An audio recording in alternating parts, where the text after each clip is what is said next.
Bu videoda biz gözlənilən nəticələr, kəmiyyət və keyfiyyət indikatorlarından danışacağıq. Gəlin gözlənilən nəticələri sadə bir misalla izah edək. Məsələn, problemimiz zeytun ağaclarının azlığıdır. Məqsədimiz isə o zaman zeytun ağaclarının çoxaldılması olacaq. Layihəni icra etdikdən sonra gözlədiyimiz nəticə zeytun ağaclarının sayının artması olmalıdır. Burada əsas məqam odur ki, problemdən məqsədə və nəticəyə qədər ardıcıl və uyğun məlumatlar təqdim edilməlidir.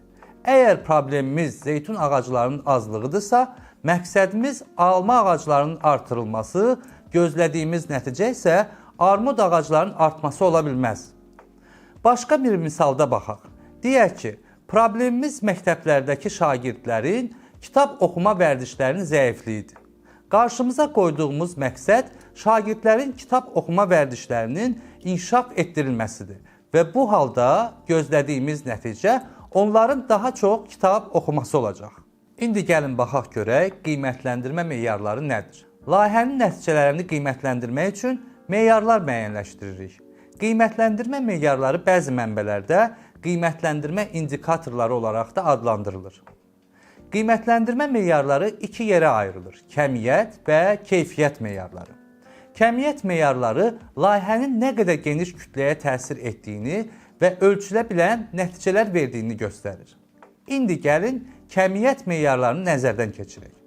Birinci meyar layihə müddətində hər bir şagirdin ən azı 3 kitab oxumasıdır. İkinci meyarımız isə kitab oxuma ilə bağlı keçirilən tədbirlərdə 200-dən çox şagirdin iştirak etməsidir. Keyfiyyət meyarları isə daha çox layihənin dərin və mənalı təsirini göstərir. Yəni, insanların davranışlarında, düşüncələrində və nəticələrində yaranan dəyişiklikləri qiymətləndirir. Məsələn, kitab oxumağa marağın artması və oxuduqları kitabların şagirdlərin anlayış və analiz bacarıqlarına təsiri. Ekoturizm mövzusunda başqa bir misal. Fərz edək ki, problem kənd yerlərindəki gənclərin ekoturizm barəsində məlumatlığının aşağı olmasıdır. Məqsədimiz gənclərin bu sahədə məlumatlığını artırmaq və marağını oyatmaqdır.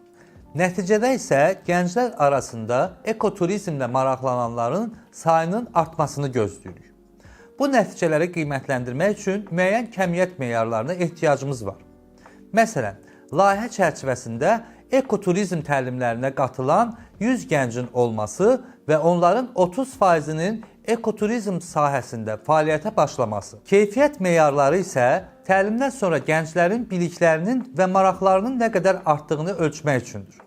Məsələn, təlimdən sonra keçirilən sorğuda iştirakçıların 80%-i ekoturizm barədə biliklərin artdığını bildirirsə və kəndlərində ekoturizm fəaliyyəti başlatmağa qərar verənlərin sayında artım varsa, bu layihənin keyfiyyətli nəticələrini verdiyini göstərir.